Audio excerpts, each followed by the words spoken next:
बेशक नरेंद्र मोदी पे अपना विश्वास जताया है, लेकिन एनडीए के सहयोगी जेडीयू के द्वारा अब वो मुद्दा उठाया जा रहा है जो चुनाव में विपक्ष के द्वारा उठाया जा रहा था। जेडीयू के नेता अब ये कहने लगे हैं कि अग्निवीर की समीक्षा होनी चाहिए। इसके बारे में हम बात करेंगे। हमारे साथ आम आदमी पार्टी के राज्यसभा के सांसद संजय सिंह हैं। सर, आप लोग चुनाव में अग्निवीर को एक बड़ा मुद्दा बनाया, देश के अलग अलग हिस्सों में जाके आपने इसको उठाया। ये भी कहा जा रहा है कि युवाओं का कुछ वोट इधर उधर भी हुआ इस वजह से। अब जेडीयू इस पे सवाल उठा रही है, ये कह रही है कि इस पे समीक्षा होनी चाहिए, जहां कहीं भी आपत्ति है इसमें। देखिए, जिसको भी भारत माता से प्यार है, जिसको भी भारतीय सेना के प्रति सम्मान है, वो अग्निवीर योजना का विरोध करेगा ही करेगा। आप मुझे बताइए, 17 साल की उम्र में हमारे घर का बेटा सेना का जवान बनेगा, 21 साल की उम्र में रिटायर होके घर बैठ जाएगा। प्रधानमंत्री जी को 74 साल की उम्र में तीसरी बार मौका चाहिए और अग्निवीर 21 साल में रिटायर हो जाएगा। ये किस प्रकार की योजना है जिससे हमारी सेना को आप कमजोर कर रहे हैं? सेना में पहले नियम था कि 1 साल की ट्रेनिंग के बाद फील्ड में भेजा जाएगा। अग्निवीर में योजना है कि 6 महीने की आपको ट्रेनिंग दी जाएगी। सेना में एक परंपरा है कि अगर कोई युद्ध की सिचुएशन आती है तो जो लोग 5 साल तक जमीन पर काम कर चुके हैं, ऐसे लोगों को युद्ध में भेजा जाएगा।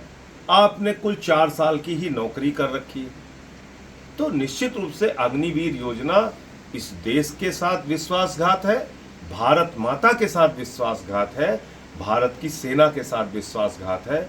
और मुझे खुशी है इस बात की कि जेडीयू ने अग्निवीर योजना को समीक्षा करने की और पहले जैसे सेना में भर्ती होती थी वैसे भर्ती करने की मांग उठाई है। तो मैं इस बात के लिए बधाई दूंगा कि जेडीयू ने सवाल उठाया है। भारतीय जनता पार्टी अग्निवीर योजना को जहां उपलब्धि बता रही थी, वहीं यूसीसी को लेके एक बड़ा स्टैंड ले रही थी। लेकिन आपको लग रहा है कि यूसीसी भी एक बोन ऑफ कंटेंशन हो सकता है अब इस नए सरकार में? देखिए, यूसीसी आप कैसे लागू कर सकते हैं इस देश के अंदर? आदिवासियों के खिलाफ है यूसीसी, सिख समाज के लोगों के खिलाफ है यूसीसी, बौद्धिस्टों के खिलाफ है यूसीसी, इस देश के एक बड़े वर्ग के खिलाफ है यूसीसी, नॉर्थ ईस्ट के खिलाफ है यूसीसी।